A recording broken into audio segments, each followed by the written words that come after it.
Thank you very much. And we'll go to share the screen, and we'll go to Dr. Led. So, share the screen.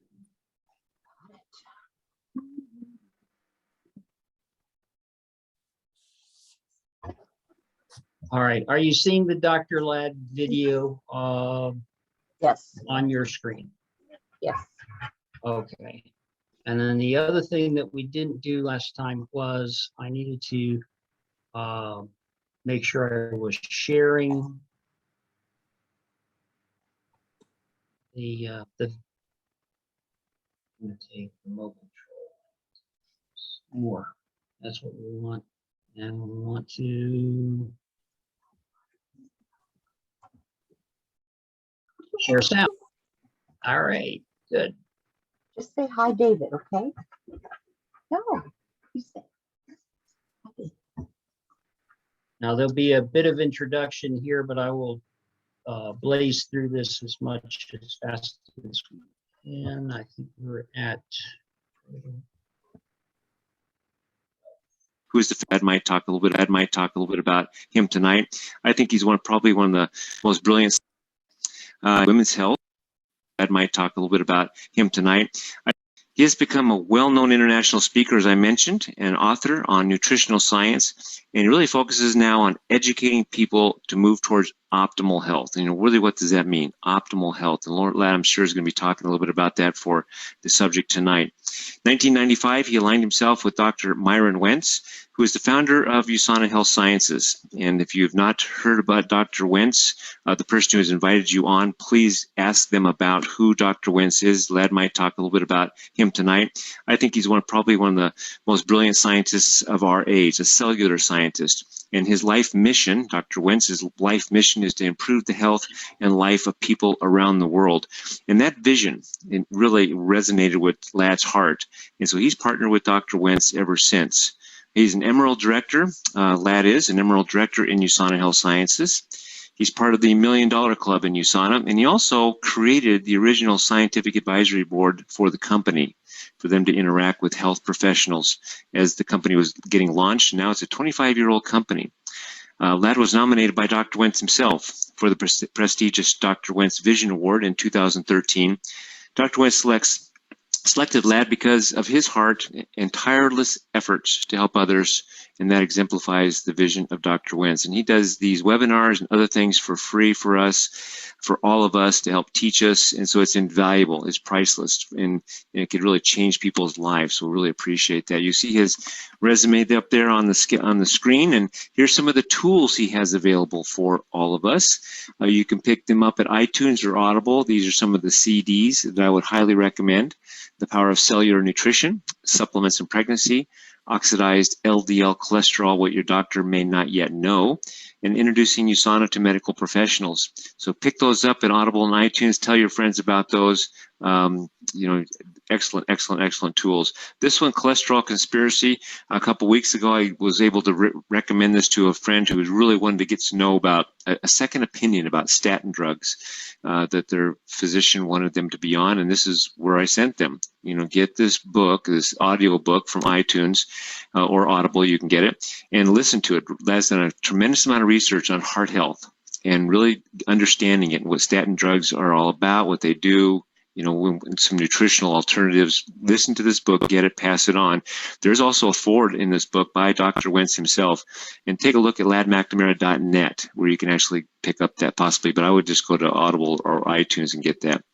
Also, Dr. Ladd has a new whole dimension to his effort to help other people, and that's the drladdvip.com, or just, I'm not sure exactly what he's calling it, but I just call it Dr. Ladd VIP. This is an online video course, but also it has nutritional supplement protocols and a private Facebook community where you can interact with Dr. Ladd personally about questions you might have, medical issues that you might have questions about, and he'll be able to interact with you. And he spends a lot of time on there. I'm getting notifications all the time where somebody goes on there and talks about an issue, and Ladd's right on there answering their questions, and a lot of people are benefiting from other people's questions. So we'll talk more about this at the end of the webinar. you'll see that there is a discount for being on this webinar tonight, and Lat will tell you about that, the discount you can get for 48 hours, and I'll let him explain that and show you some of the VIP program itself, so you can get a taste of that. So let me put all that aside right now. We are so privileged to have Dr. Ladd on. And Ladd, thanks for being on Men's Health, the role of nutritional supplementation. We are excited to hear about it. I'm going to give you the floor. Thank you very much. It's all yours. Well, thank you, Tom. I appreciate it. I appreciate it. And thank you, Lori. Thank you for your friendship. Thank you for your service and holding these global webinars. And welcome everyone on tonight, and hope that you enjoy what I have to share. I will be talking about a lot of men's health issues. Some women also experience some issues that men do as well, but we'll kind of focus on men and we'll apply it to that. When we speak about men's health, one of the kind of the foundational issues when we talk about maintaining health is not dying prematurely. I mean, that's what you have to think about. What's the whole point of us staying healthy? Obviously, we want to have energy. We all want to feel good, but we also don't want to die. As Dr. Wentz, the founder of USANA, says, we don't want to live too short and die too long of chronic degenerative diseases. What are the leading causes of death in men? And I have statistics for the United States, and that is heart disease, cancer. This is in order, actually, injuries. And the thing about it, according to the CDC, is unintentional injuries. So I don't know what intentional injuries are. I mean, to me, injuries are always unintentional, but there you go. Lung disease, stroke, diabetes, suicide, Alzheimer's disease, pneumonia or influenza, and chronic liver disease. Now, this is all men of all ages. Now, certainly, older men are going to have more problems with heart disease, cancer, Alzheimer's, stroke, etc. And younger men are going to be more of issues of suicide and other problems. But overall, this is it. Now, if you look at heart disease, as opposed to looking at lung disease on down, you can add up all those and it would still kind of add up to that, to heart disease. Now, heart disease really is the big one. About 50% of both men and women die of heart disease. So we need to focus in on that, as we also focus in on doing what we can to minimize our risk for cancer and lung disease or anything else, or diabetes. The beautiful thing about it is, with lifestyle changes, diet, exercise, nutritional supplementation, we can support our health and make a huge dent in minimizing chronic degenerative diseases of all kinds, including the ones on here. But let's go ahead and take the issue of cancer. The leading cancers in men in North America are prostate cancer, lung cancer, colorectal cancer, and liver cancer. When we look at that, obviously prostate cancer stands out. Now, I didn't include skin cancer on here, although skin cancer would probably be at the top of the list. But the ones that really have the biggest impact on the risk of death, and that's prostate cancer. Now, if you non-smoker, you would move lung cancer way down on the list, and colorectal cancer would move into second place. But again, this is overall including smokers. So what can we do to reduce the risk of cancer? How does cancer come about? If we understand the pathogenesis, or the thing that creates the whole disease process of cancer, then we can attack it at all those factors of it. So let's look at the factors of cancer, shall we? Some of you may be familiar with it. Some of the ones you may not have thought about so much. But when we look at cancer development, there has to be damage and mutation to the DNA. And then the cells start to uncontrollably, one cell divides uncontrollably. And they evade the immune system, because the immune system's job is to get a hold of them. And then the cancer will develop a blood supply for nutrients. And then the cancer chokes off surrounding tissue, and then the cancer can metastasize. Now, the big initiating cause of it all is damage to the DNA, and then the DNA tries to repair itself, and in so doing, a mutation arises, and the mutation can code for uncontrolled cellular division, and on it goes. Now, if we can do something to stop this, now, we can change everything. Now, we can actually do something to hit every single one of those things. With diet, lifestyle changes, and nutritional supplements, every single one of these aspects of cancer development can be affected.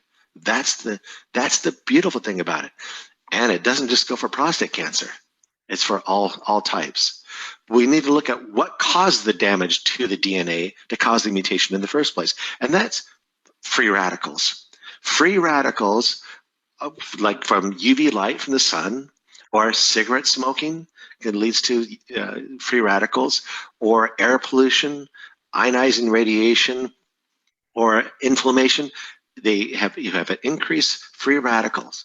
These are molecules or atoms with unpaired electrons that steal electrons from other molecules, and so doing, it causes damage. If you steal electrons away from DNA, you damage it. To relate this to something we'd see on an ordinary basis, an apple. If you take an apple and cut it in half and is exposed to air, it undergoes oxidation. Oxidation comes from the root of the word oxygen. You expose it to oxygen, it browns. Metal rusts. We're not made of metal. We don't rust, but we undergo oxidation. Free radicals cause oxidation. Free radicals cause oxidation and damage to the DNA. And this is happening all the time. Fortunately, most damage, if it's not too much, can be repaired and is repaired normally. And when there is a misrepair or a mutation that occurs, most mutations do not code for cancer or abnormal cell growth or abnormal, uncontrolled growth. But every once in a while, it happens. Given the number of free radicals that are damaging the DNA, given the number of times that's happening, it does arise. As a matter of fact, every single day, you have about 500 cancer cells in your body, and it's taken care of.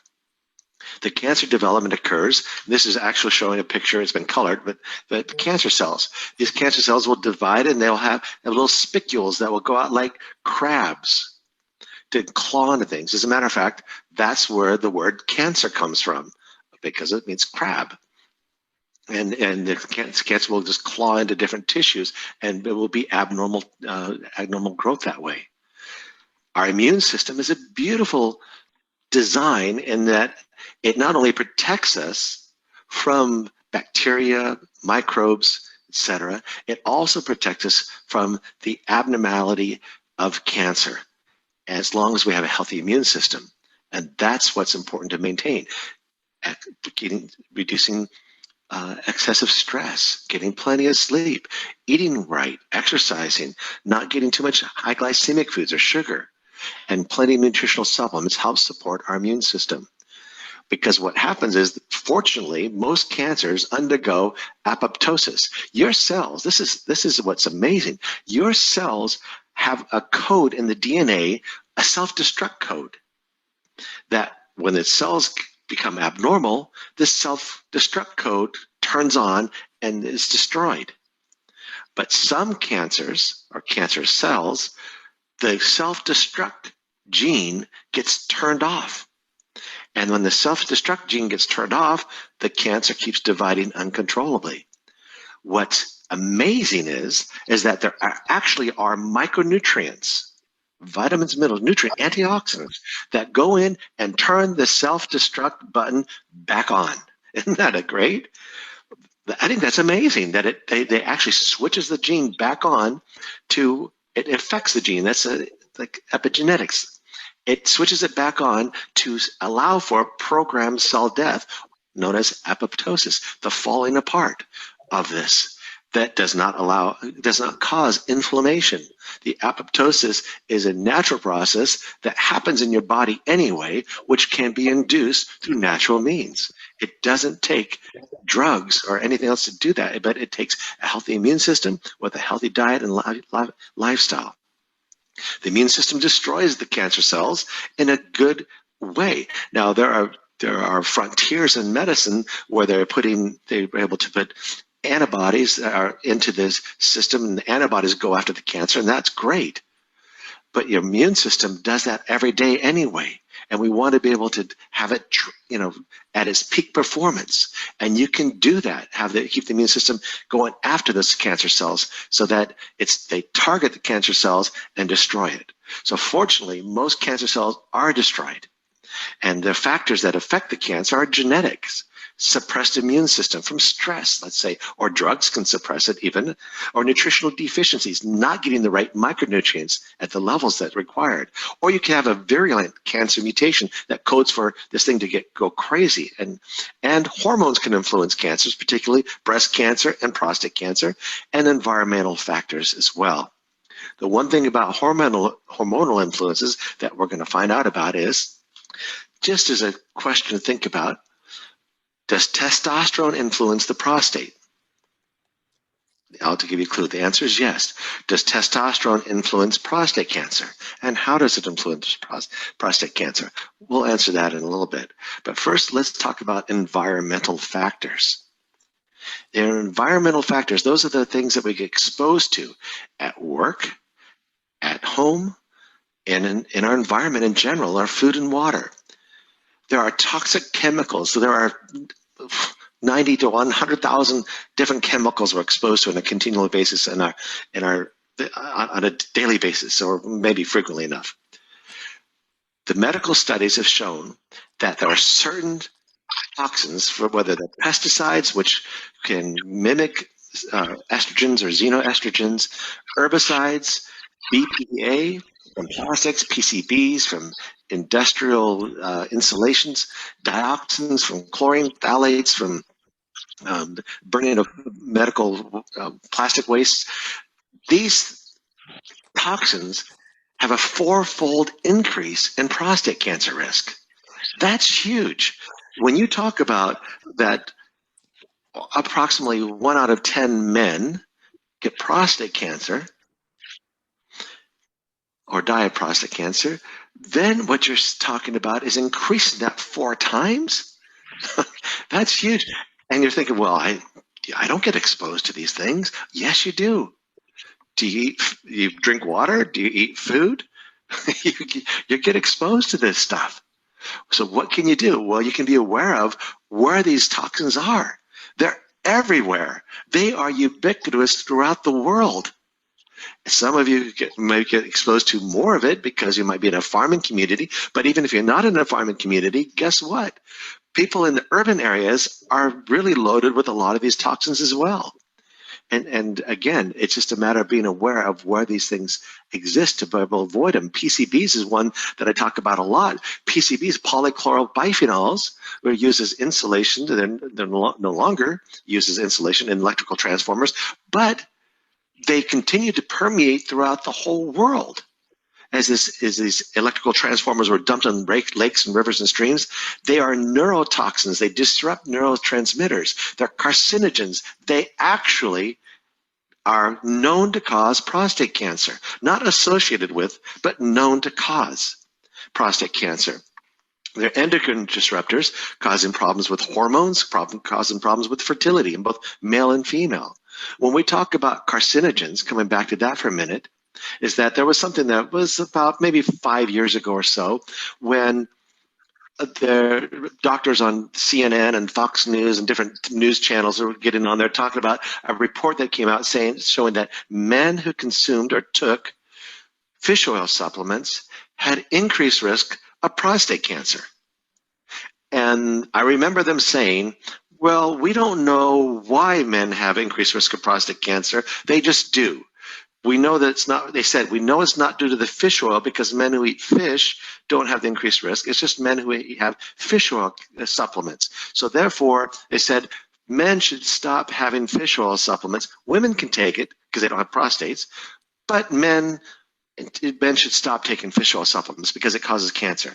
And I'm saying, well, of course, if you understand what's causing it. You see, fish oil, many fish oil supplements are contaminated with PCBs. And if you're taking what I call poison fish oil, you're going to increase your risk of prostate cancer. But if you take pure fish oil in a capsulated form, supplement form, you're not going to increase prostate cancer at all.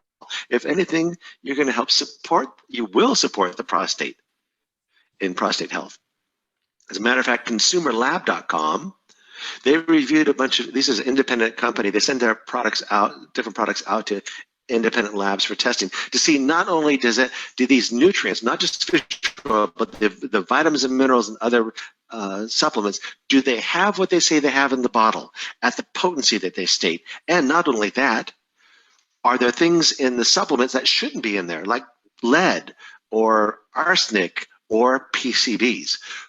Over 30% of the fish oil brands tested had several problems, including PCB contamination. They had less than the amount of the omega-3 fatty acids than claimed on the label, or had rancid fish oil.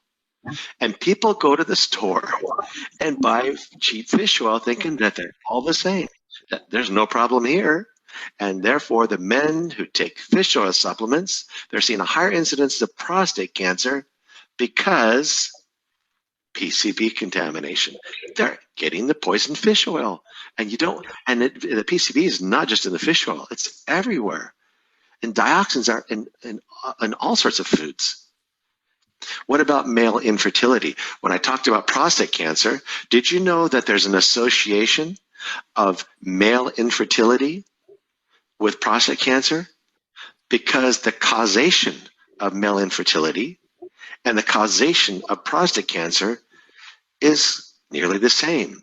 Environmental toxins, cigarette smoking, and an increase in oxidative stress, free radical damage, all contributed to male infertility and to prostate cancer. So that's why there's an association. Male infertility does not cause prostate cancer, but those men who are infertile are probably, not always, but have a higher incidence of exposure to environmental toxins, cigarette smoking, and oxidative stress, which also puts a man at increased risk for prostate cancer. And supplements, along with eating well, along with exercise, along with reducing stress, along with getting plenty of sleep, supports prostate health and fertility. There are medical studies that show vitamins, minerals, and antioxidants help support male fertility, supports female fertility, helps support conception and healthy pregnancies. As we talked about before in Healthy Mommy, Healthy Baby webinars, is that the supplements also help with pregnancies and health throughout that child's life. And it all starts here. When we're speaking of prostate cancer, let's look at some of the risk factors. Age is the #1 risk factor. The older you are, the more likely you get it. Ethnicity, Black versus has a higher incidence of white than Hispanics and Asian. Geography, do you know that North America and Australia and New Zealand have a higher incidence than Asia? Genetics, two brothers have to put you at higher risk. And the BRCA gene, the breast cancer gene, 2 mutation, it puts a man at increased risk for prostate cancer. Diet, red meat, high dairy fat, nutritional deficiencies, obesity, smoking, and chemical exposure. I already talked about chemical exposure. And prostatitis. The prostatitis is the chronic inflammation of the prostate gland. When you have the prostate gland that sits just beneath the bladder, surrounds the urethra, the urine where you urinate through, that walnut-sized gland, the prostate gland, it can get swollen and inflamed and enlarged as prostatitis. Infections can cause that. Some other irritations can as well. And when that swells, that can cause a disruption in the urinary flow. It can make it difficult to urinate.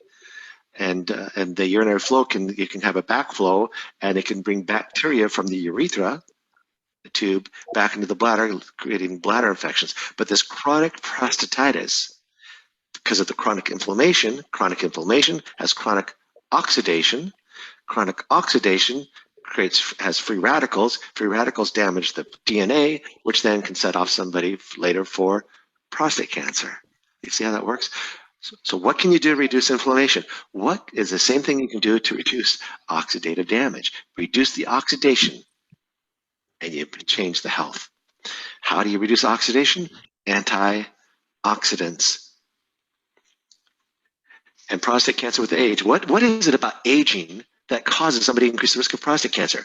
We have hormone changes. There's accumulation of exposure to chemicals over more time, accumulated exposure to free radicals, oxidation, and mitochondrial decay. And we're going to talk about mitochondrial decay, the mitochondria of your body that gives you the powerhouses, that energy decays over time.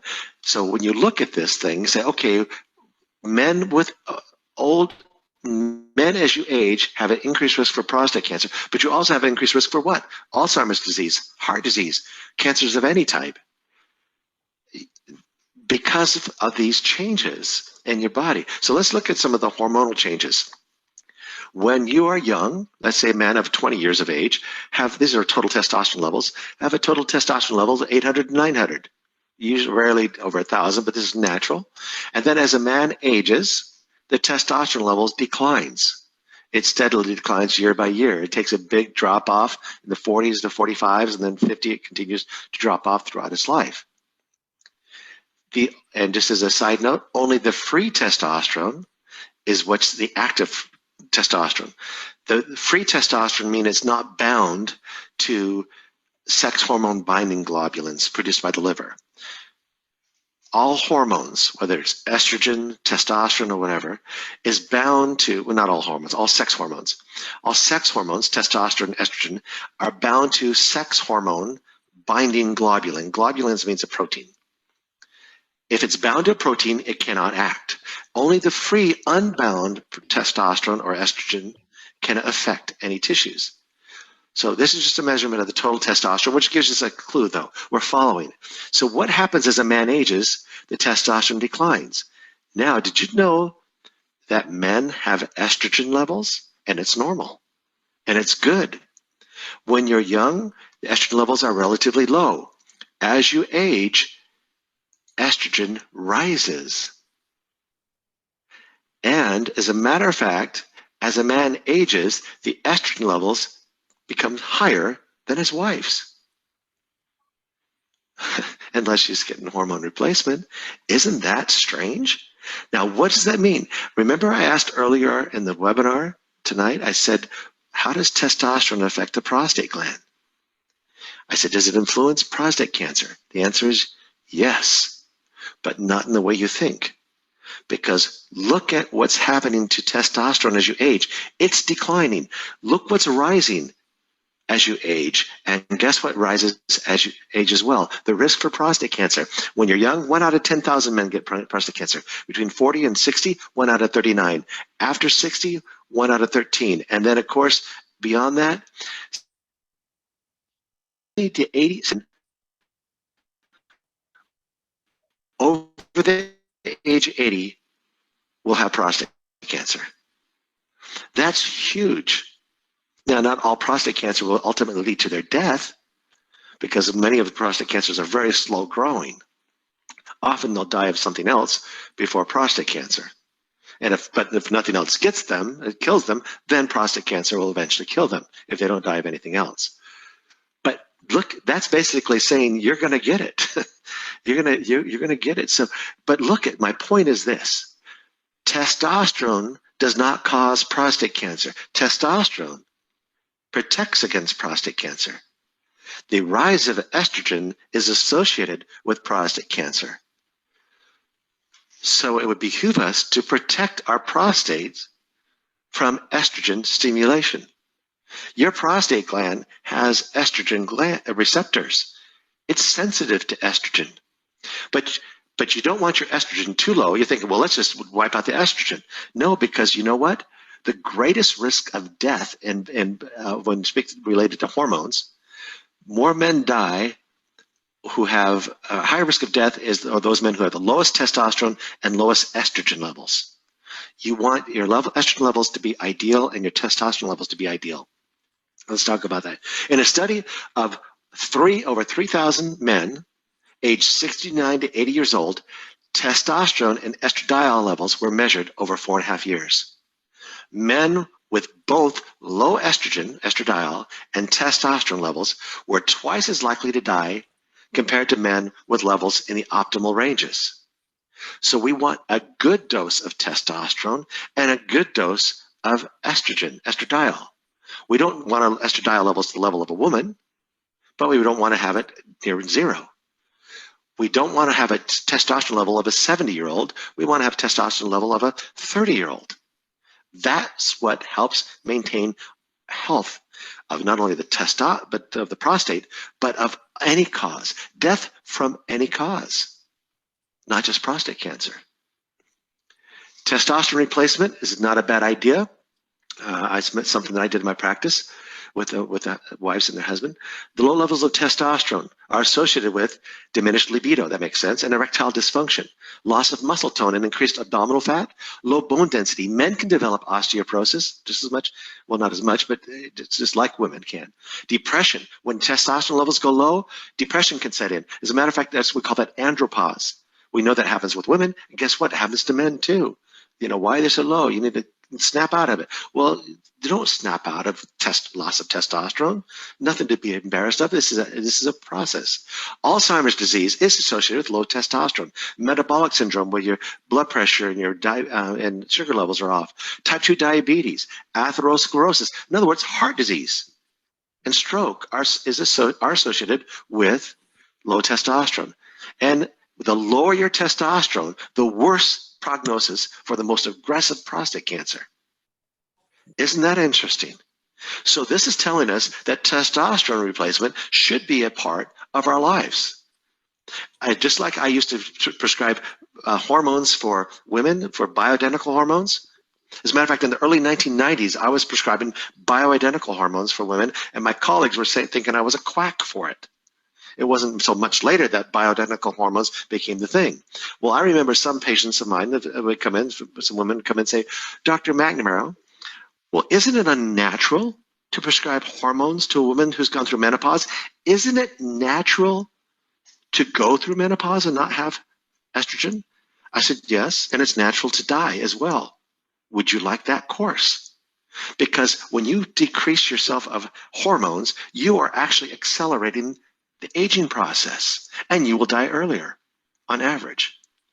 But if you replaced natural hormones, bioidentical hormones in the woman and the man, along with nutritional supplements, along with eating well, reducing stress, sleeping, you actually can maintain your health longer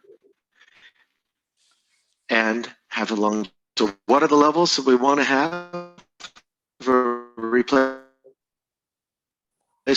If you don't remember anything other than when you want to get a free testosterone level and the estradiol levels, those should be in pretty much the same levels. Now, the total testosterone could be up to, you don't want it less than 550, but again, that's the total testosterone. All that really matters, what's the free testosterone doing?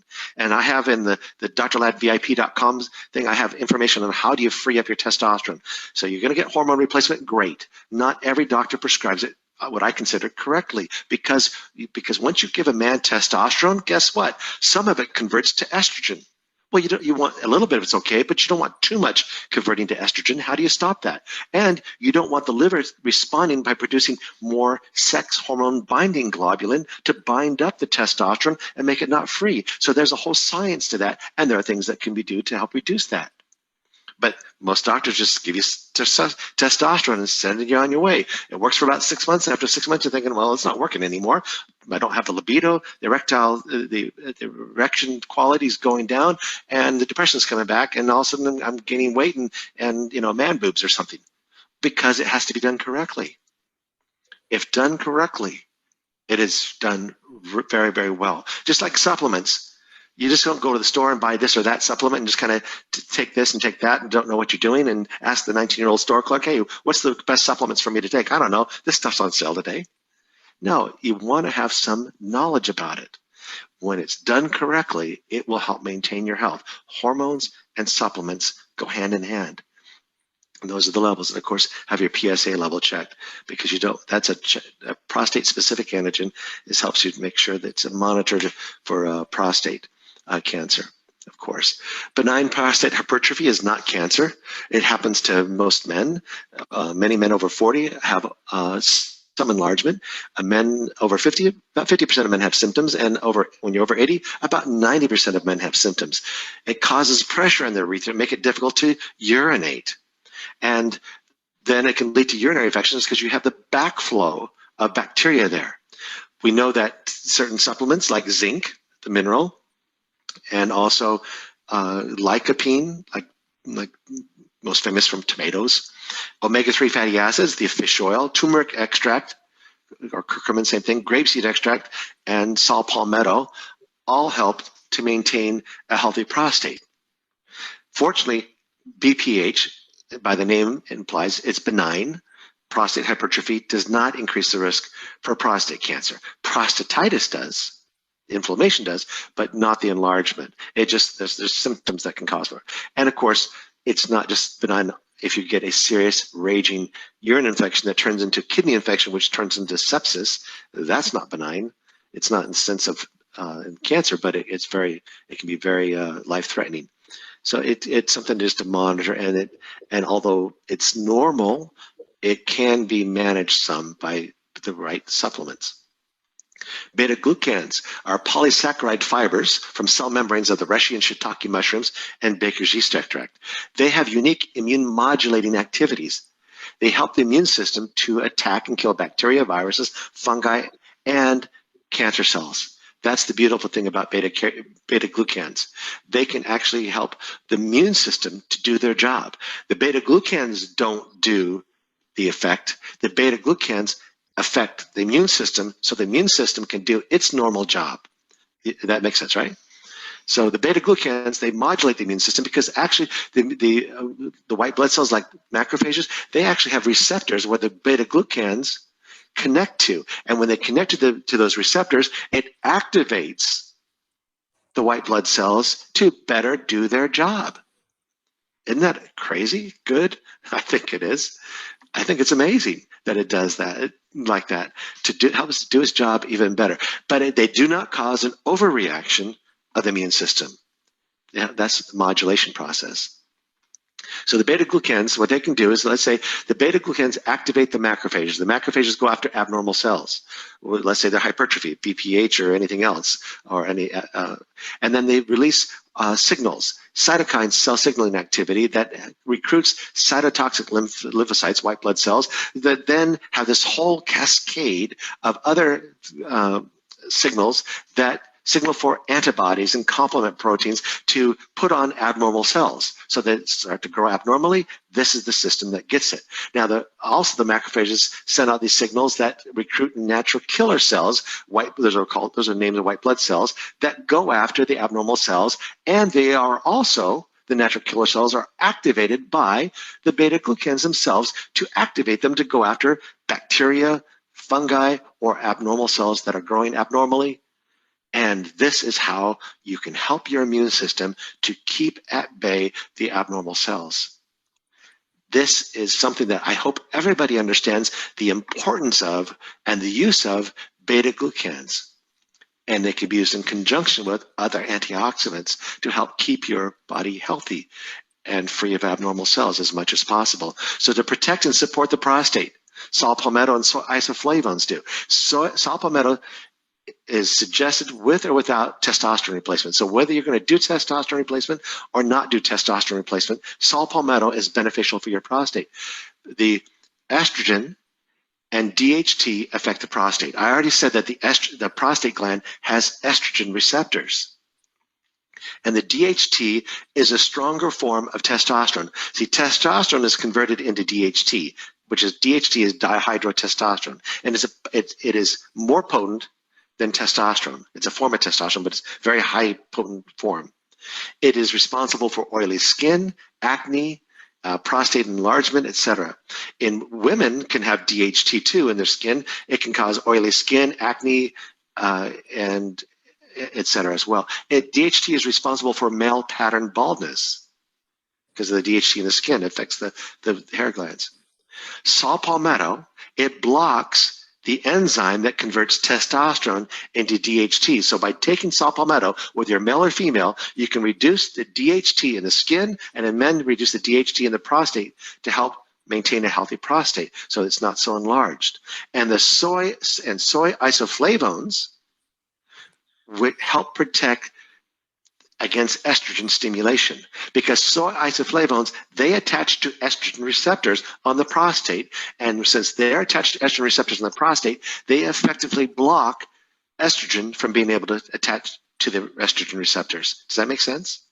So they're effectively blocking and protecting the prostate. They work the same way in women and breasts. Soy isoflavones protect the breasts from stimulation by estrogen. Because I know there's a big myth out there that soy increases the risk for breast cancer. That's wrong. It's 100% absolutely incontrovertibly wrong. The soy does not increase the risk of breast cancer. People say, well, isn't soy estrogenic? Well, by that, yes, it attaches to estrogen receptors, but in so doing, it effectively blocks the ability of estrogen to attach to those same estrogen receptors. So therefore, it's a relative estrogen blocker. It protects breasts. That's why women, Asian women, in Asia, where they consume a lot of tofu and soy curd, have decreased incidence of breast cancer. And there's also a decreased incidence of prostate cancer. And actually, speaking of that, did you know that in India, where they eat a lot of curry, like curcumin, there's a significant decrease incidence and risk of prostate cancer. And they trace it to the consumption of curcumin, curry.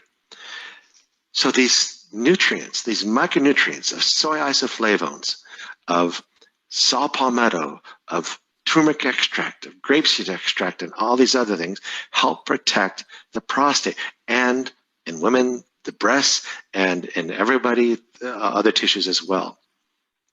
How about erectile dysfunction? A common cause of that are vascular, in that there's not dilation. The blood flow into the penis has to have vasodilation. The vessels have to open up, the arterioles. The nitric oxide is released from the endothelium, the arteries. Now, what happens is that a lack of testosterone can also affect that. So as the testosterone levels go down, the erectile dysfunction happens, the quality of erections go down as well. Or the nerves can be affected by it. The nerves can be affected because of psychological issues, because of stress. Again, low testosterone levels can affect the brain to where there's no libido. Some prescription drugs can affect erections. Multiple sclerosis and Parkinson's disease, that affects the nerves, which of course the nerves have to be intact for an erection. Sleep disorders, like not getting enough sleep, is as bad as having too much stress and anxiety. Again, the erections are going to be low quality or none at all. Or there can be surgical consequences from, let's say, removing a prostate. The nerve can be cut, and therefore, when the nerve's cut, it's not going to be able to control the vasodilation. If you look at the image at the top, you can see this arteriole, the small arteries, has smooth muscle. The smooth muscles contract and constrict the arteries. When the smooth muscles relax, the arterioles, the small arteries, dilate, which is called vasodilation. When somebody has atherosclerosis or diabetes or hypertension, high blood pressure, it damages the endothelium. The lining of the arteries, arterioles, they're not just stagnant. They actually have a function. One of the functions they have is to release nitric oxide. The release of nitric oxide allows for the vasodilation, opening up the blood vessels, and not only does it, well, in the penis it'll help with erections.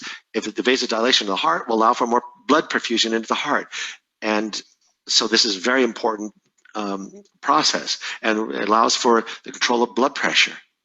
When you damage the arteries, the high blood pressure occurs, and the things that damage the arterial lining is oxidation.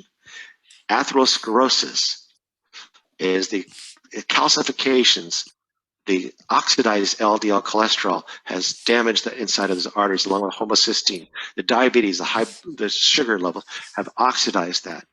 And that can be reduced by healthy diet with antioxidants. Nutrients can help maintain the health of the endometrium, the arterial endometrium.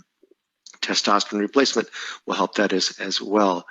And this is how Viagra and Cialis and other erectile dysfunction drugs work. They allow for the vasodilation. They open up the blood vessels to allow the blood flow to go in the penis. As a matter of fact, Viagra was found totally on accident in the mid-1990s.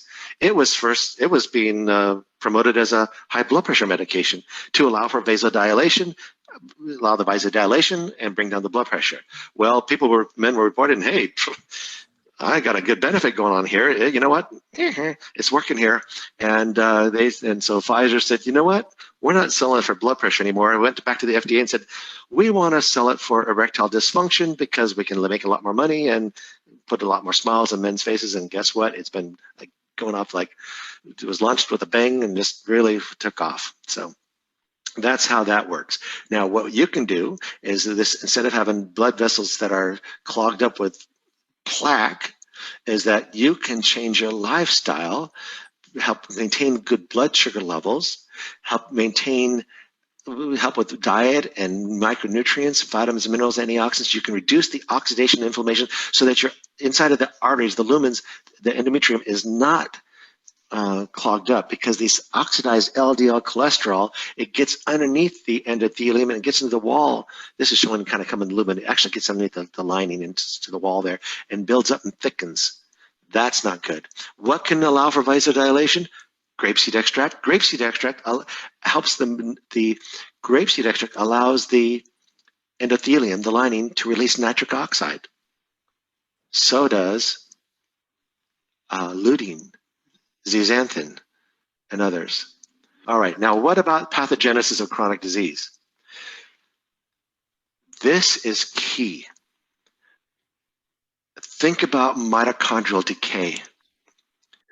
Oxidation and inflammation that's happening every single second to every single day as you live and breathe. And the more stressed out, the more or medications or disease process, the more oxidation and more inflammation, which causes more mitochondrial decay. Mitochondrial decay is the reason you have your tissues damaged and have diseases, chronic degenerative diseases as you age. It's the mitochondrial decay. In this cell, you have the DNA at the center, the nucleus. It codes for everything. And you have all these other things that help produce proteins, et cetera, and that includes enzymes and hormones. Then you have the mitochondria. The mitochondria are the powerhouse of the cell. As a matter of fact, they are so critical that some cells will have 50 to 100 mitochondria, and other cells will have 5,000 mitochondria per cell, because it needs so much energy, like the heart and the brain. They need so much energy, they have to have these powerhouses to produce all this ATP. And when these mitochondria undergo decay, you don't have the energy to run anything. And guess what? The cells can't maintain themselves, they can't repair themselves, and they die. And when cells die, tissues die. And when tissues die, organs fail. And when organs fail, you die. So it all comes back to the importance of the mitochondria. So when you look at the pathogenesis of chronic disease, whether it's heart disease, cancer, diabetes, respiratory disease, autoimmune diseases, arthritis, infertility, it doesn't matter. It's mitochondrial decay. Mitochondrial decay is involved in every single one of these diseases, but not just that. Inflammatory bowel disease, allergies, dementia, eye diseases, degeneration, liver disease, kidney disease, hormone decline, testosterone or estrogen in women, age-related muscle atrophy, wrinkling, and aging and age-dependent diseases, which are everything I just named, has to do with mitochondrial decay and the damage to the mitochondria, and specifically to the mitochondrial DNA. You have the DNA in the nucleus, the nuclear DNA, and you have DNA from in the mitochondria that codes for the regeneration of the mitochondria, because mitochondria are just cells within cells. The mitochondria as a cell within cell requires things such as magnesium, alpha-lipoic acid, and coenzyme Q10 to convert glucose. It does lipids as well, but mostly glucose and oxygen, converts it into the energy molecule ATP, and as a byproduct, carbon dioxide. This is metabolism. When you've heard people say, hey, I have a low metabolism, I just don't feel good, I don't have the energy, it's because of this. Well, so what do you need more of? Magnesium, alpha-lipoic acid, and coenzyme Q10. If your sugar runs too low, guess what's happening? You can't make enough ATP. You don't want it too high. Then you get, you have high glycemic episodes, and you cause inflammation. So in this process, you have sugar coming in, glucose, combined with oxygen, coming into the mitochondria, the powerhouse of the cell, making ATP like crazy. It's just spinning out ATP like a sprinkler. It's spinning out water. It's spinning out, but in the process, you have oxidation and inflammation. Oxidation and inflammation are represented as little fires going on. Little fires brewing here, which is just like you have an engine that's burning gas. You have carbon deposits. You have sparks going off. So the engine has to be protected from the damage that's going on. Because in the mitochondria, there's mitochondrial DNA that's getting damaged over time. And mutations can occur and damage that up, and you have mitochondrial decay. Fortunately, we have a system to help protect us from mitochondrial decay, and those are called antioxidant enzymes. Just like we have antioxidants like vitamin E, vitamin C, grapeseed extract, we have enzymes that are inside the mitochondria and are outside the mitochondria, protecting our cell from being burning up. Without these antioxidant enzymes, you couldn't live a day, because everything would burn up and die and be destroyed. The antioxidant enzymes are critical, and they're continually being replaced, but when you're young. So these endogenous, they're called endogenous, means they're created from within. Endogenous antioxidant enzymes like glutathione peroxidase, catalase, superoxide dismutase, they neutralize free radicals like crazy. One molecule of vitamin C can neutralize one free radical. One antioxidant enzyme can neutralize 1 million free radicals per minute. That's how important they are in protecting your health. And good thing, because your mitochondria, it's spitting out ATP, the energy molecules. It's also creating free radicals like crazy. And in a healthy situation, a healthy mitochondria, you have plenty of antioxidant enzymes that are protecting the mitochondria so that the cell stays healthy. The cell stays healthy, it can do its job. But when the mitochondria starts to wear out, when the antioxidant enzymes aren't there as much, the mitochondrial DNA is being worn out, the mitochondrial wall is being worn out, more free radicals are being generated and less ATP. So pretty soon your mitochondria is dying and it's destroying. The cell membranes are breaking down, and when the cell membranes break down, they release a substance out of the mitochondria that codes to remember that self-destruct gene that I talked about earlier? It sends a signal out to code for apoptosis of that cell. The code, the chemicals released says self-destruct. We're beyond the point of no return. Self-destruct, die. Now imagine if many of your cells were undergoing self-destruct. Your organ damage, Parkinson's disease, Alzheimer's disease, heart disease, and many, many more. And the thing is being wiped out. The chemical I talked about is called cytochrome C. Cytochrome C is released from mitochondria that is damaged. It tells the cell to self-destruct. This is mitochondrial decay, and it's the source to most chronic degenerative diseases. It's the number one reason to take antioxidants and vitamins and minerals, because we have an intelligent signaling process that signals the NRF2 molecule to tell the cell to make more endogenous antioxidant enzymes, and to take the dying mitochondria before it releases cytochrome C, before it signals to the cell to self-destruct. It says, take your damaged mitochondria, recycle it, and create new mitochondria. This Incelligence Complex by USANA is the evolution, the frontier of cellular nutrition science technology. With this 3 patents pending on this complex, it shows that it's helped to renew and restore cellular organelles to help with longevity of the cell. And if the cell stays healthy, guess who stays healthy too? You got it. So the old mitochondria is cocooned up with the mitophagy. Mitophagy means literally eat up the mitochondria. It's recycled. The chemicals are then make a new mitochondria. But remember, these are cells within a cell. And just like one cell divides into 2, one mitochondria divides into 2. 2 new baby mitochondria twins that are now young, healthy, revitalized, renewed. So your cells are nourished, protected, and renewed, and able to generate the energy. And along with renewed antioxidant enzymes, their cells are renewed. So rather than being on the edge of death and dying of the cell can be renewed. We don't want to get atherosclerosis. The number one cause of death in both men and women is heart disease caused by atherosclerosis, which is the hardening of the arteries due to the plaque, the waxy oxidized cholesterol and calcifications that are underneath the endothelium that builds up in the wall and clogs off your artery. This is what kills most people, and it has to do with oxidation and inflammation. Reduce oxidation, reduce inflammation, and guess what? You support healthy arteries.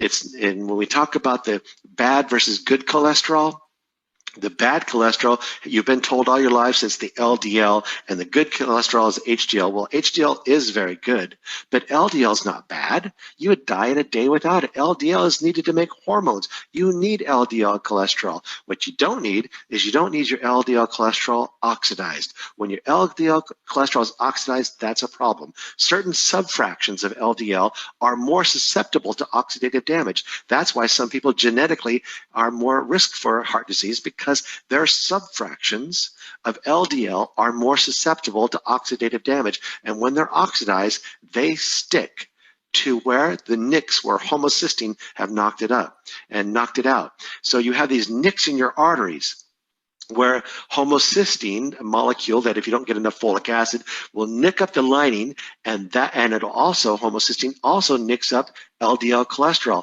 causing further oxidative damage. It's in these nicks where oxidized LDL cholesterol sticks. The arterial plaque forms, inflammation occurs. The lining is an oxidized LDL. You have an elevated C-reactive protein because of the inflammation. And all of this has nothing to do with your level of LDL cholesterol directly. If somebody has a high LDL cholesterol, they're more at risk if, and I underscore if, they're not taking plenty of antioxidants to help counter this process. Because just as many people die of heart disease who have normal levels of LDL cholesterol as people who have high LDL. So we're basically talking about you can have a high LDL, take statin drugs, lower your level down to normal, and you're still at risk for death if you don't reduce the protection, you don't reduce the oxidation. Because here's a graph here. I have the references for it at ladmcnamara.net. There's a relationship between LDL cholesterol and coronary artery disease. You can see that if somebody's LDL cholesterol level is between 17 and 108, there's about a 44% increase percentage of the percentage of people with coronary artery disease.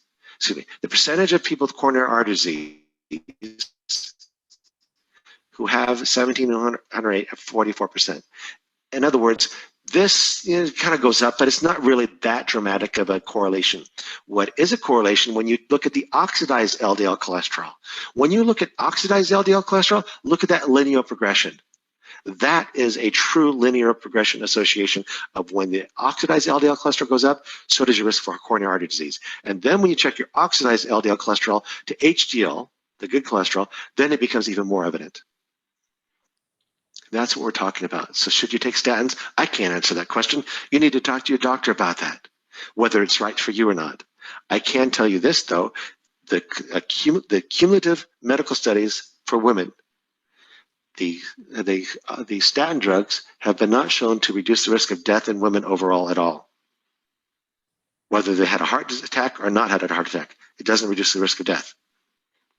In men, two groups: men who've never had a heart attack before, and men who've had a prior heart attack. In men who've not had a heart attack before, statin drugs do not prove to reduce the risk of death overall in that group. In the group who've had a prior heart attack, there is a slight reduction in risk of death. So talk to your doctor about whether it's right for you. Just know that there's side effects to cholesterol and statin drugs. Fatigue. Why? Because it wipes out your ATP.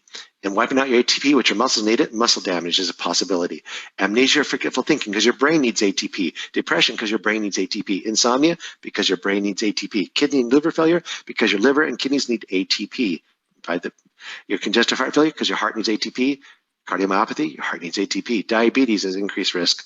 And peripheral neuropathy. Again, if you wipe out your ATP, you wipe out the ability of the mitochondria to produce ATP, because statin drugs block coenzyme Q10 production. And coenzyme Q10 is needed by the mitochondria. So we look at the risk versus benefits continuum. When we talk about vitamins and minerals, etc., we need to look at the things at a low risk versus a high risk. On the low risk end are natural health products. In 10 years' time, there's only one death taking vitamins and minerals. Well, it's always even vitamins and minerals. It was like And something that wasn't a vitamin mineral, it was something else. Over-the-counter painkillers, every year in the United States, over 16,000 people die from taking like ibuprofen, acetaminophen. And look at this, the highest risk prescription drugs, over 100,000 deaths per year in the United States from taking drugs the way they're prescribed. The number one prescribed class of drugs are statin drugs. I'm not saying they're doing all the killing. I'm just saying these ones that are taken the way they're prescribed. Now, I'm not even talking about the ones that are not prescribed, like the use of narcotics, the illicit drug use. But you hear people say all the time, you better be careful about those vitamins and minerals. You could hurt yourself if you don't know what you're doing. The reality is that the safest thing that you could take are the nutritional supplements. And the person who died from anything is something that USANA doesn't carry. The safest thing you can take are the supplements, and they provide the highest benefit for maintaining your health. Now, there are some people who need to take medications, and thank goodness there are medications. Medications can be life-saving. I'm not against all medications at all. Don't hear me say that. I'm not telling you to stop any medication. I'm saying you should talk to your doctor about certain things. But what it scares me to see is when people are prescribed 6, 7, 8, 9, 10, 11, 12 different drugs or more. Who has ever looked at the interplay of all these drugs? When my suggestion is, how about what would be the possibility if we didn't need them? What if we didn't ever need drugs? What if we kept our cells so healthy, that our organs were so healthy, that we went through this life doing the best that we can, that we didn't need them? What if? Oops. And like grapeseed extract and resveratrol. I know I need to wind this up. I'm saying that the things that I've seen about grapeseed extract and resveratrol, also from the red grape, I know that they're powerful antioxidants. They modulate inflammation process. They protect LDL cholesterol from oxidative damage, and they help release the nitric oxide from the arteries. They cross the blood-brain barrier, and they protect the brain cells. They protect the skin cells. Everywhere is helped to maintain, and they support the immune system, lung health, etc., and prostate health. Again, just for the sake of saying things that most people are taking, when you look at a grapeseed extract to have any potency whatsoever, to be effective whatsoever, has to have at least 80% of the active ingredient. 80%. When most supplements are looked at, what potency do they have? Less than 20%, around 10 to 15% of the active ingredient. That's what most people are going to the store and buying. Something that they think says 100 milligrams on it. Well, it says 100 milligrams on it, but may have only 10 to 15 milligrams of the active ingredient in it. What kind of value is that? Not much. The supplement brand that I use and suggest that people take, it has over 93%, up to 95% of the active ingredient. So when you buy a 100 milligram tablet, you're getting 93 to 95 milligrams of the active ingredient. That's a value. Thank you for that, for being part of the Men's Health webinar on the role of nutritional supplementation. I'm going to turn this time back over to Tom and Lori. We'll do some questions and answers. I'll tell you a little bit more about the VIP program, and we'll go from there. Nutritional supplementation. I'm going to turn this time back over to Tom and Lori.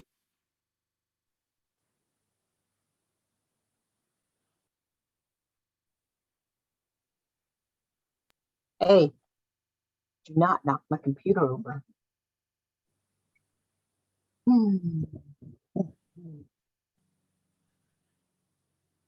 There we go. I'm on mute. Thank you. Okay, everybody on mute.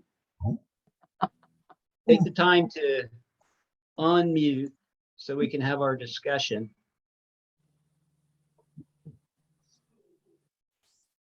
Mike might be driving. Ended up with a pretty good crowd tonight. That's excellent. All right, Len, you gonna unmute for us? There we go. There we go. And we wanted to welcome Hillary to the webinar. New face. Hi. Hi, Dave. Yeah. Nice to see you. And what we're getting onto here is the relationship between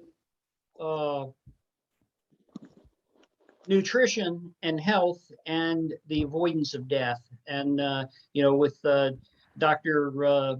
McNamara and his relationship with Dr. Wentz. Dr. Wentz is one of his favorite sayings is people die too long and live too short. And I was certainly an example of that. 6 years ago, I was dying way too long. I was on 11 different medications. I was 230 pounds, and I looked like I was well over 75 years old. And and then I was introduced to USANA and the products that got me healthy, and I give them a chance to chat about it. The interesting thing this week, as a matter of fact, it happened just last night for me, is that I was outside of my new office. We're just moving into a new office here in Chiang Mai. And so for those of you who don't know, we are spread across the globe, okay? I'm in Chiang Mai, Thailand.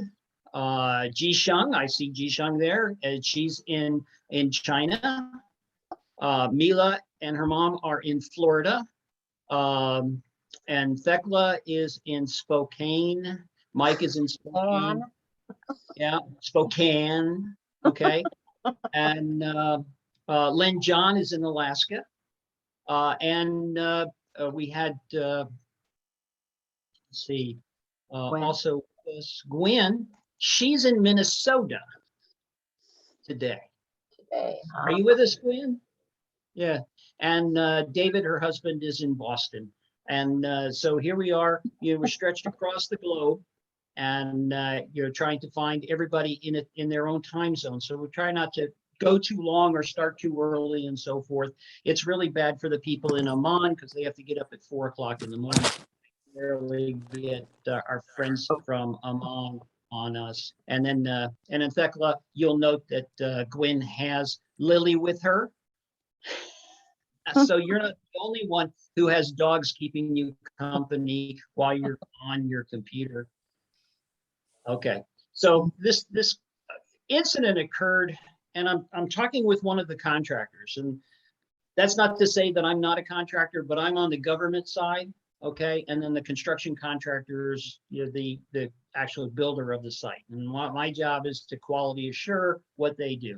Anyway, the fact of the matter is that we were outside chatting, and he was one who observed me going down when I had my pulmonary embolism, and he congratulated. We were chatting about that, and I told him, okay, you guys are going to have some vacations coming up because we have Thai holidays, and what are you going to do? He says, I'm going to enjoy it with my family. I said, oh, wonderful, good. What I do on my holiday is that I teach this class.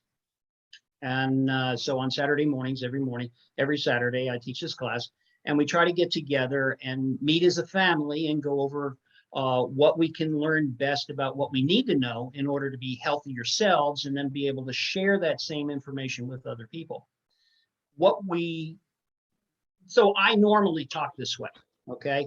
For those of you who don't yet, you probably will, because you just need to express how well you feel versus what you used to feel like. But I'm going to teach a class. Oh, you do teach a class? And I says, yeah, we cover across the board and so forth. This is, what supplements do you take? Oh, doors open, right? And I say, USANA Health Sciences. He goes, you use USANA? And and he goes, oh yeah, I'm on the Cell Essentials and I feel great. My daughter told me about the Cell Essentials, and I got on them and I feel so much more energy. Well, we found out why we feel more energy when we take the Cell Essentials, because Dr. had just told us about what happens with the mitochondria. And so going back and then we got into a teaching session because he was only taking his Cell Essentials once a day instead of morning and night. And so we went into why that's important, and we started talking about some of the other supplements that are available to him, and through his daughter. So it was really quite interesting to be able to interact. And he's not on this call today because he's working, Okay, they work 6 days a week, and I only work 5 days a week. Okay, I don't mind.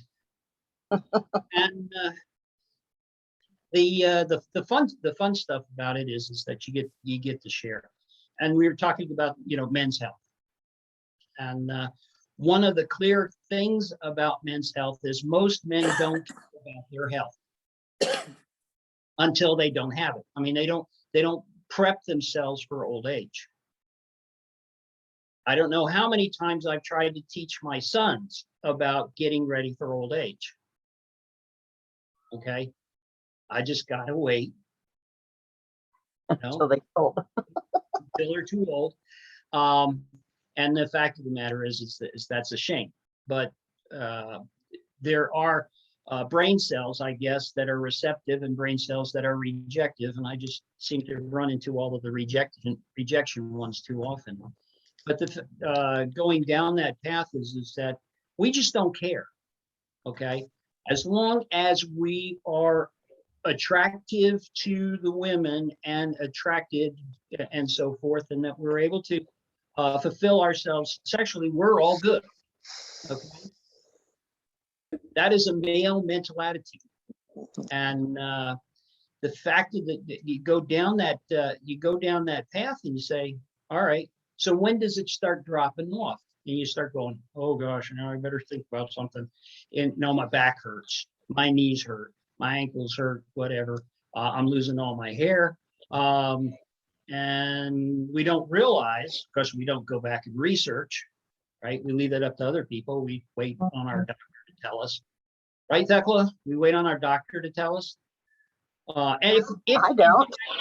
if in fact our women can get us to the doctor, Yeah, that would be we the won't tough go to one. the doctor unless we're forced to the doctor and actually dragged there by our significant others. That's also a male thing. Okay, we can go more into that mental component of why, if you'd like to discuss that. But the fact of the matter is, we just don't pay attention.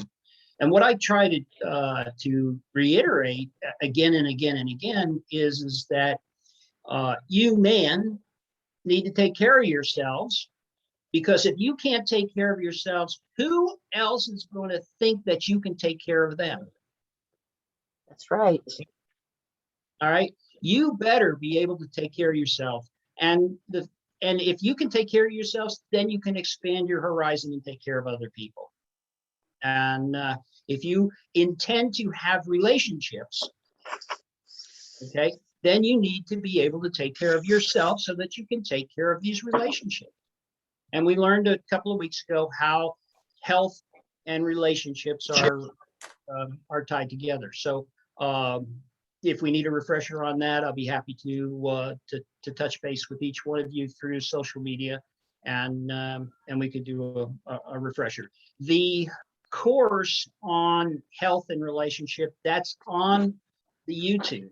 Okay, it's free. Just run it out. I've listened to it a couple of times to make sure that I get my own feedback. Right, I'm always trying to get better, but we can get that feeling and so forth. There's a lot of videos over what? How long have I been doing this, Mila? I think my first video was in 2017. You're muted, Mila. There you go. So Your cookie YouTube. that's right. I've got cookie YouTubes and so forth. So the fact of the matter is, I've been doing this a little while and trying to reach out. You should be able to know that HealthEagle is on YouTube, and you don't have to work hard at it, right, Mila? You just type in, search HealthEagle, and you'll pick that up. Same with Mila. If you wanted to find her music, you just type in Mila, and it'll pop up. And if you don't, it's Mila Music, and it'll come up and go that route. Mila put out a new video this last week. It's beautiful. I love it. Well done, Mila. Come down through there. What did you learn today from Dr. Ladd? Who wants to go first? What did we learn, or what did you learn that was really interesting? What popped out? It's cholesterol story. That is so not what they say in the doctor's office. Yeah. You know, and it's interesting when you get immunologists and scientists and doctors together versus the pharmaceutical company doctors, right? When they're really interested in your health, they're going to tell you really what it is. And Dr. Ladd, his book on cholesterol conspiracy is a really excellent book, and they go through that. And let me make sure that I highlight the fact that Dr. Ladd and I have had a relationship now for 5 years, and you know, I'm really happy to have him on today because one, he's very, very intelligent, and he puts out a great presentation about what's really important. Two is I didn't have to prepare today.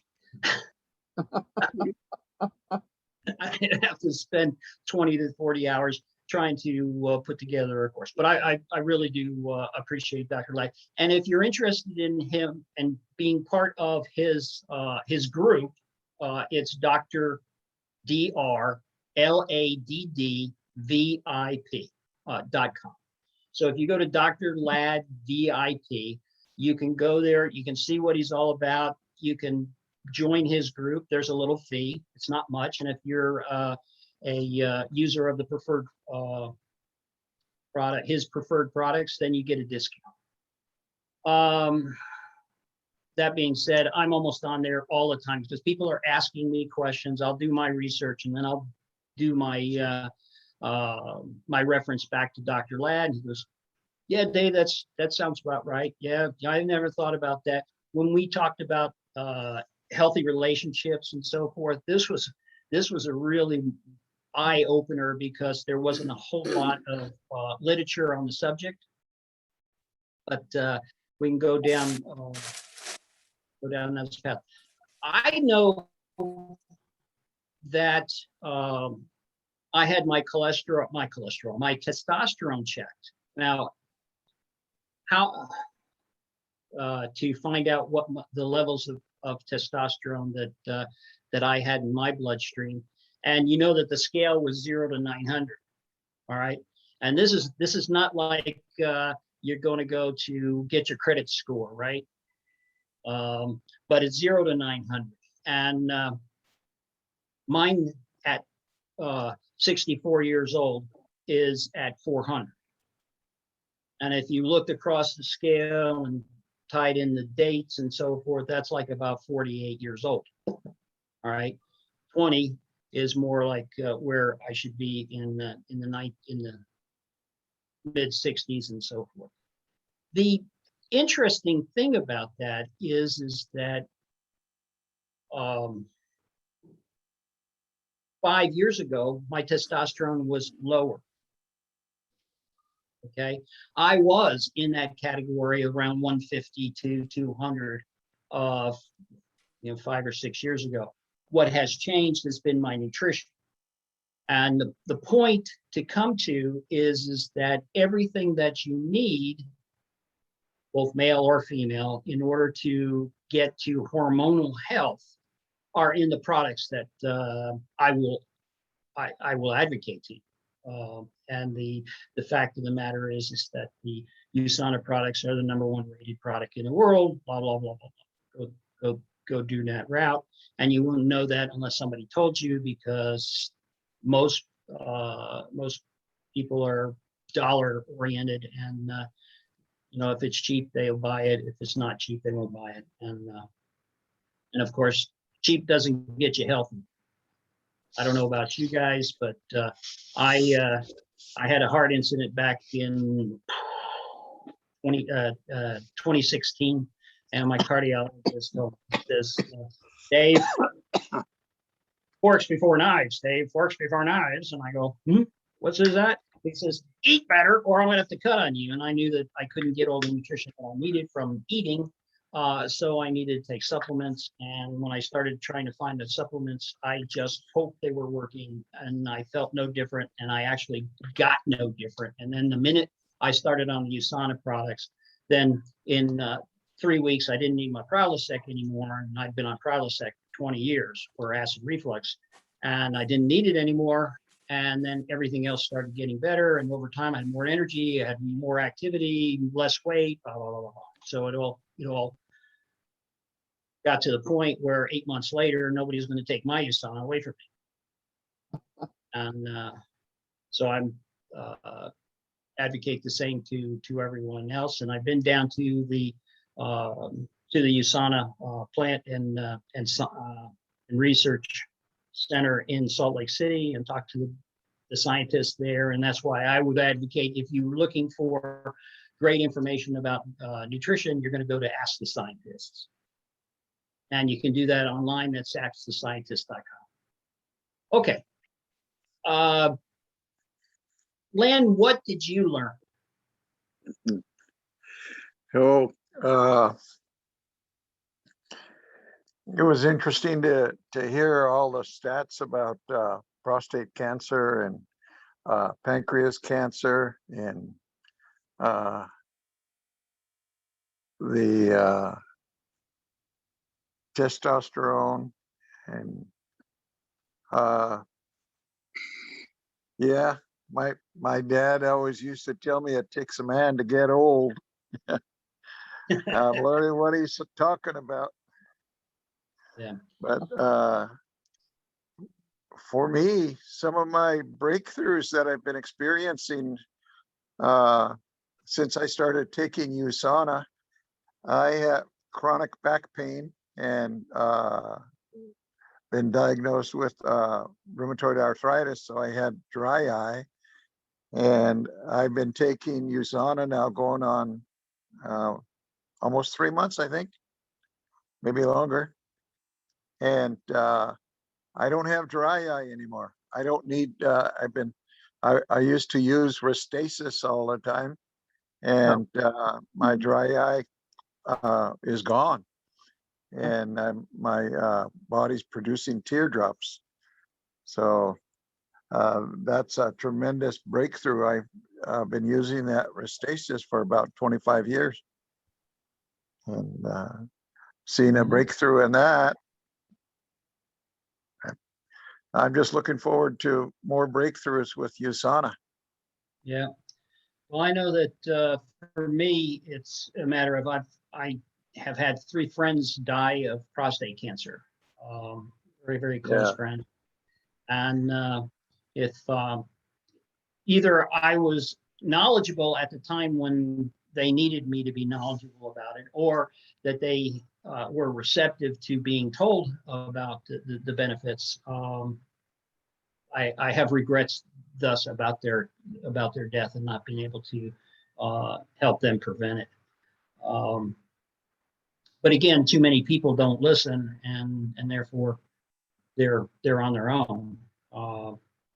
I truly do believe that God places people in our paths to affect our behavior, and we have the choice of whether or not we're going to be receptive to them or reject them. And our job basically is to not keep the information inside of us. Right? Yeah, one of my close classmates grew up with him, very close relative, just came to Anchorage from Juneau and for pancreas cancer. And I've been talking to him about USANA, and he's to the place now where he's decided, they wanted him to sign an agreement for chemotherapy. And I said, that's a agreement to death. They want you to sign that contract so they'll kill you before cancer kills you. So he decided, I'm not going to go with that chemotherapy, and I want to talk to you about USANA. So yeah. And Len, if you didn't know, many of our native Alaskan tribal healthcare organizations will actually pay for care in Mexico, and you can actually go to the USANA to the Sanoviv Medical Center for, cancer, nutritional cancer treatments. And Wow. I didn't know Sanoviv has a much better rate of recovery than American hospitals do. I believe it. If you wouldn't mind, David, maybe get that info to Mila or somehow get it to me. Mm-hmm. Yeah, I think, Mila can get you the information about the hospital. I think that the individual has to contact their own health consortium with the Alaska Native Tribal Healthcare Consortium as to which one they belong to, as to how the finances work. In many cases, it's on reimbursement, but I think they have to just talk to the doctors, because the Alaskan Tribal Healthcare System allows for alternative care. Yeah. Wow. Yeah, I didn't know that. That's amazing. That is I'll amazing. let my friend know about that too. He just went back to Juneau, but Yeah. Do you know? Yeah. He's with not South Central. He's Southeast Sea Alaska. Southeast. Yeah, he's with Search. Search. Okay, Yeah. I know that. Boy, it's been a long time since I spent much time inside the Alaska healthcare system. ANTHC does, and they have for a while. So that's one of the things to follow up on. I can't really get much, other than when I was working inside the system, I could work the system, but not being native myself, okay. That's some great news. Yes, and hopefully he will be able to benefit from them, and that you will be able to help him get on the right program. You did take notes, right, as far as which products. And Dr. Ladd often talks in terms of grapeseed extract. If you want to know grapeseed extract, that's proflavin C. If you want to know turmeric and cumin and the cell centrals, you've got the Picosa. The health pack. Yeah, I'm sorry, Thecla. Yeah, Picosa is I've talked about Picosa many times. And we can go down, but I mean, everything that Dr. Ladd talked about has a correlation to a USANA product. And that's the way Dr. Wentz wants it to be able to touch base with. The baseline is the health pack, which has got the what we call here in Thailand AO and core minerals. Well, AO is the antioxidant, and in the States it's Vita antioxidant, and it has the calcium, magnesium, and D. And it has the Cell Centrals booster. And for those of you, the Cell Centrals booster is one of the key components to getting that NFR2 working to help with the mitophagia and the renewal of the mitochondria. But the same Incelligence technology is in almost every one of the products, which is now, in the video, it wasn't approved, but this summer, it received the U.S. patent, and again, the only U.S. patent that indicates that it increases longevity.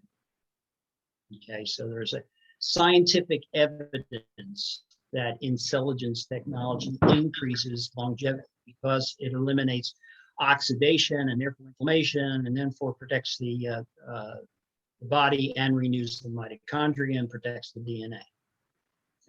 Cellular nutrition. If your cells are not hungry anymore, you're not going to be hungry. Okay, anybody else want to pick up on something that they learned? All right, what did you learn? What was great about the presentation from Dr. Ladd to you? Are you talking to me, Dave? Yes, ma'am. I'm Tim. I guess I had a question more than a statement, but how does a person know if their LDL is oxidized or not? It's a test. It's a medical test. So you're having your blood sampled, and you're looking for disrupted cells within the LDL. Do you know which lab test that is specifically? I do not, but I can ask Dr. Ladd. Let me make a note of that, and then I can get back to you. So it's the lab test for disrupted LDL. Yeah, I mean, I get lab work done every year, and I mean, I get my cholesterol tested, but I mean, my levels of cholesterol, but I'm not sure if they test for levels of oxidation or not. I don't think they do. Probably not. It would probably have to be a requested test, but that would be the fact that they don't do it is probably typical. The fact that you would know to ask for it would be atypical. Right. And Yeah. I was also had a question for, I believe it was Glenn. He mentioned that he had chronic dry eye. That's something I've suffered with for 10 years now, and it's horrible. And I was just wondering what USANA products have helped your chronic dry eye. Oh, I'm sorry, I muted. I didn't know that. Vision X and Procasa and Hepicil. Oh, Oh, okay. good.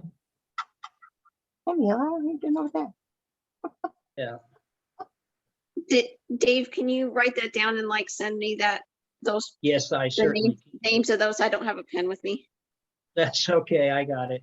Thank you, Dave. And we can go down that. And then Hillary, I'm going to, point you over again to my daughter Mila, and I'll involve her in the conversation because Mila's in your time zone or closer to your time zone than I am, so you can have conversations on real time rather than just these dispersed. I know it's starting to get late and it's getting a little early for me, and there we go. That will work out. And Lynn, let me make sure I got that list again. Vision X, Percosa, and what was the other one? Epicel. Epicel. All right. Now, Hillary, the Hepicil, which is really interesting, it was developed at the Sanofi Medical Center, and it's basically for improving the liver health. The Percosa was developed for soft tissue repair. So, for instance, you've got, essentially sore or damaged muscles or along that line, Percosa is really excellent. From overexertion or something, Percosa is like a godsend. And then Vision X is specifically designed for preventing macular degeneration. You'll note that that you're not seeing me with glasses on. Me either. Yeah, and Thecla either, which is really interesting. Apparently, our family DNA is receptive to the Vision X and the other products, because what's one of the improvements that took place in that first 8 months of being on the USANA products was that my eyesight improved dramatically, and to the point where I didn't need bifocals anymore. I didn't need reading glasses. I didn't need special glasses for driving at night, and my last 2 CDLs were passed without needing lenses at all. Now, the USANA scientists will tell you that that's not supposed to happen. The intent is not to improve the eyesight. The intent was associated with the prevention of macular degeneration. But as my sister and I can attest to, it improved our health, our eyesight. And however, in other people, it hasn't. So it's a matter of what works for you. And again, USANA is all about personalized nutrition, because not everybody's the same, but there is a baseline of nutrition that's called the health pack, and we chatted about that. So I always like to recommend everybody start at the health pack and then add your optimizers based upon your health concerns from there, because you need this basic level of optimum nutrition. Now, the key component is the word is not minimal, it's optimal. And so getting everything to work together simultaneously is a real challenge. And that's what the scientists that at USANA have done, and now they're nearing 100 scientists in their R&D shop, and I'm really excited about that. When I got first involved, there was about 50 of them. Okay. Gwen, what are you going to take back for David? You still with us, Gwen?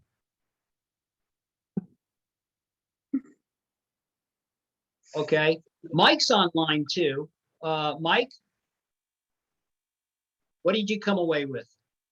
I thought that was really interesting, whole Viagra thing and stuff, that it was actually a high blood pressure medication. And I understand how it would work with the contraction and that kind of stuff with high blood pressure, or the damage that high blood pressure can cause. It's just interested that the pharmaceuticals turned around and actually for profit. Yeah, exactly. For profit, changed the medication type for whatever, and they take it off the market for one thing and put it on the market for the other, and hey, let's push this. It's just like them. I take the health pack, and I take the purple pill for apologize, I don't know the names for everything, for the prostate, and you're talking about for the prostate, it's the palmetto, right? Yeah, the palmetto. Plus. Yes, that's take a that. little, yeah, and then the purple pill, is the Vision X. Okay, I get them kind of confused. I just kind of put them all in and in my daily thing, and I just take it. I've been getting the health pack because my wife accidentally ordered it twice, and so I'm taking advantage of the health pack. Well, good on you, laugh about Mike. that. Yes, and there was a ton of Picosa that came in that order again, which is really cool. So I've been taking Picosa, and I think I need to double it. I take my vitamins once a day, and I probably should go twice a day. I'm seeing a difference in stuff. I just recently had keep in mind, Mike, just so that you'll know, you want to maintain, because 15 minutes after you take your pill, it's going to be digested and into your system, and you're going to get a rise of vitamin, and it's going to wear down. And what you want to do is bring it back up, and in the 24-hour cycle, right? That's why you want to take morning and night, right? Yeah. And your body does two different things in the daytime and the nighttime too, and you need to feed it appropriately based upon day and night. Okay. I've been taking it at night because for me it's convenience. In the morning I don't function usually in a hurry, different things going on. I get but I started taking the health pack to work, and that's where I take the health pack with my early morning coffee. So bad combination. Well, probably, here's the thing, Mike, too, is that your soy isoflavones. Mm-hmm. Remember Dr. Ladd talking about soy isoflavones and protecting the prostate, right? Yeah. I'd like to know more about. So if you ever want to get online with me, sure. But I'm just going to introduce everybody. This is my mocha with the chocolate Nutritional. All right. So chocolate Nutritional and coffee. Oh yeah, that's you mentioned my morning that before. breakfast. Okay. And then I have my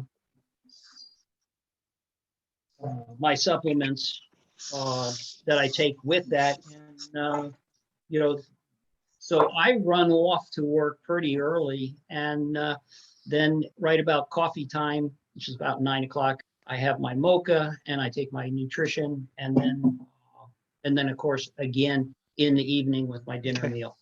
One of the things I did want to share, some of the stuff I've been taking with USANA has made a difference. My kidney function is better from the last blood test I got, and my cholesterols have been that, and exercise. I try to with USANA and exercise, my numbers are actually all good, which really Right. helped a lot. So, and at our age, they start going, Yeah. downhill a little bit. So, so I just wanted to share that, things are happening and stuff. And yeah, with that, I see a difference, and I feel a difference. Well, you know what, Mike? You look different. Okay. Okay, you do look I didn't different. shave today, The so. thing about it is that your eyes are whiter, your eyebrows are higher, your skin is clearer, okay, and more alive looking, and your posture is better. And nobody probably never would tell you that unless they were looking at you in this kind of environment. It was the same thing with Len a couple of weeks ago. When we first met with Len, he couldn't get out of his chair. Okay. Okay. And now he's up walking around. He's back doing his preaching and standing up. And Yeah. that was a big deal for Len. Yeah, and there's changes in my life too that have been, like I recently just achieved my brown belt in Taekwondo, so I am at least achieving stuff also. And I'll say USANA has has had an impact in my body, and I feel better and that kind of stuff. I mean, and but. All right. So let's, Mila, can you ask your sister what she took away from this, if anything at all, given the fact that we have a translation issue? Yes. Or your auntie? Yeah. Yes, sure. So Auntie, she asked one question about let's see here. Oh yeah, she asked me for a question, how you can help with the panda eyes. Panda eyes. Yeah. Oh, the bags. The bag, yeah. All right. So, obviously that's you're going to get that with the Perflavina C. Mhm. Okay. Okay. And you get the more C, it helps with the skin and so forth, and it tightens things up. Then the other thing is the eye nourisher that is in the, I want to say sensei, in the,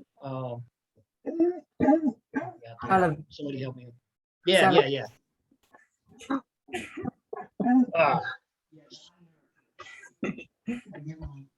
Yes, Celebi is a good Thank you. skincare products of USANA. Celebi. Yep. Celebi. Skincare, right? So the eye nourisher, right? And then with the eye nourisher, it comes with an applicator, right, like that, a silver thing. And you just squeeze a little bit up on the tip there and just right in here, right? And then right here and right here. And the neat thing about it is it doesn't irritate your eyes. It also nourishes the skin deep into the tissues, which will then tighten it up and get rid of wrinkles. And it'll make a big difference to your appearance when you're feeding your skin, both from the inside as well as from the outside. Okay. I will Okay. her for a little bit. Translate that for her. Okay. We haven't heard from Gwen. Is Gwen still around with us?